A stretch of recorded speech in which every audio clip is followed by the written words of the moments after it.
Привет, друзья! Сегодня в Европе произошло много интересных событий. В Германии вновь обсуждают реформу здравоохранения. Министр Нина Варкель рассказала, как планирует изменить порядок обращения к специалистам, чтобы система стала эффективнее, несмотря на возможные неудобства для пациентов. Тем временем экономический сектор Германии выражает свое недовольство. Недавний опрос показал, что большинство немецких компаний крайне критически оценивают работу правительства Фридриха Мерца и его обещания реформ. Особенно остро это ощущает средний бизнес, который ждет реальных действий, а не слов. В сфере обороны Германия приступила к внедрению новой системы противоракетной обороны под названием Arrow-3, которая призвана обеспечить защиту важных объектов и повышать общую устойчивость инфраструктуры. И это еще не все. В Соединенных Штатах Америки Дональд Трамп неожиданно объявляет о серьезных изменениях в миграционной политике, которые затронут сотни тысяч беженцев. А в это время в Европе растет рынок гибридных и электрических автомобилей. Это меняет автомобильный сектор и экологические перспективы. Кроме того, в Германии возвращается тенденция, которая касается десятков тысяч пенсионеров. Все больше пожилых людей снова выходят на работу, поддерживая экономику и рынок труда. Про все эти последние новости часа я расскажу прямо сейчас, буквально за несколько минут.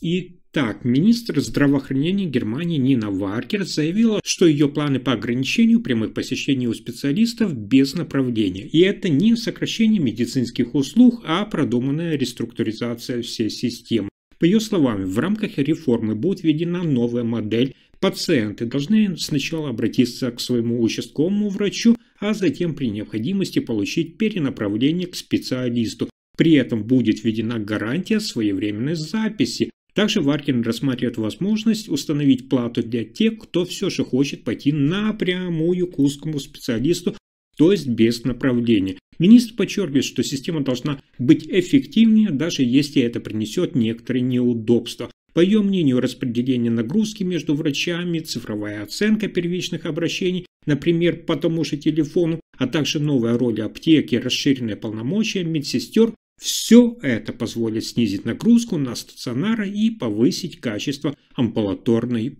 помощи. Следующая новость – одна из самых важных для экономики Германии. Недавний опрос среди немецких предприятий показал, внимание, деловой класс выражает свое недовольство текущей политикой правительства Мерца.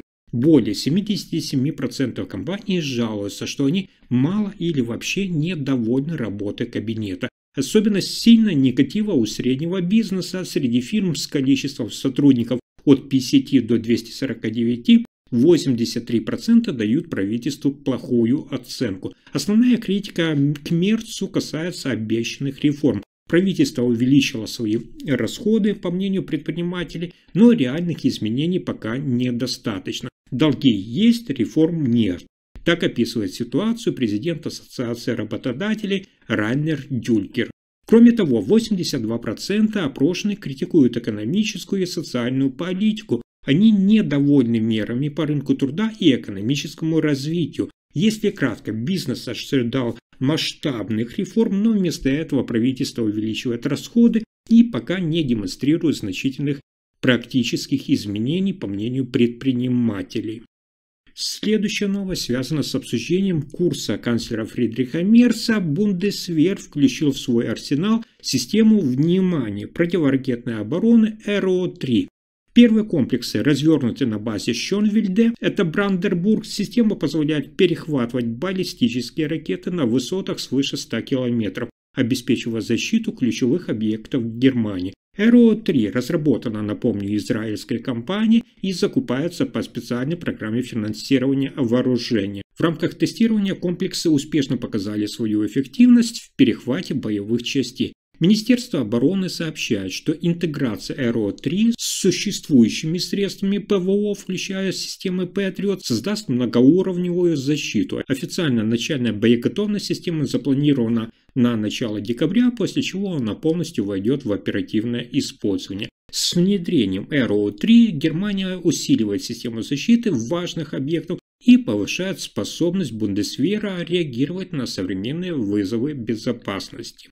Но на этом сюрпризы дня не заканчиваются. Президент США Дональд Трамп сообщил о планах обновить процедуру проверки статуса некоторых беженцев, принятых в Соединенные Штаты Америки с января 2021 по февраль 2025 года, что затрагивает около 200 тысяч человек. Служба гражданства и иммиграции проведет обновленную проверку документов и оснований для предоставления статуса беженца. Кроме того, приостанавливается обработка заявок на постоянное проживание, грин-карты для этой группы, пока не завершится проверка. Трамп одновременно усиливает новую годовую квоту на прием беженцев, внимание, в 7,5 тысяч человек, что демонстрирует изменение подхода администрации к вопросам миграции. Правозащитники уже выразили внимание к возможным последствиям. Они отмечают, что обновленная такая проверка может привести к задержкам и обработке документов и дополнительной нагрузке на иммиграционную систему США,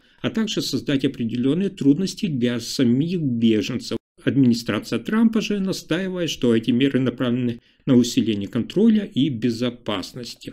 И это только начало. В Европе продолжается рост продаж автомобилей с гибридными двигателями. Внимание, в октябре было зарегистрировано 916 600 новых машин, что на 5,8% больше, чем в прошлом году. Наибольший рост наблюдается именно у гибридных моделей с сочетанием бензинового и электрического двигателя. Сейчас такие автомобили занимают почти треть рынка новых машин. Продажи подключаемых гибридов, которые можно заряжать от электрической сети, достигли 819 тысяч автомобилей, что на 32% больше, чем год назад. Чисто электрические машины также растут, их доля на рынке составила 16%, а продано более 1 миллиона 400 тысяч автомобилей. Это на 26% больше, чем в прошлом году.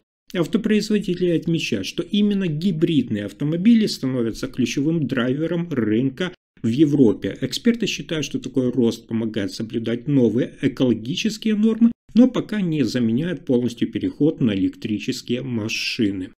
А дальше еще интереснее. В Германии все больше пенсионеров возвращается на работу. По последним данным, число пожилых людей, которые ищут подработку после выхода на пенсию, заметно растет. Сейчас на таких работах занято уже несколько десятков тысяч человек, а спрос на опытных сотрудников увеличивается. Пенсионеры, напомню, могут зарабатывать до 2000 евро в месяц, не теряя при этом льготы по пенсии, что делает возвращение к работе финансово выгодно. Эксперты уже отмечают, компании заинтересованы в пожилых сотрудниках за их надежность, профессиональные навыки и ответственность. Часто пенсионеры работают в офисах, магазинах, сферах обслуживания и ухода за людьми. По оценкам исследователей, такая практика создает десятки тысяч дополнительных рабочих мест и помогает справиться с нехваткой кадров на рынке труда. Власти обсуждают, как именно расширять такие программы и одновременно не увеличивать нагрузку на социальные системы.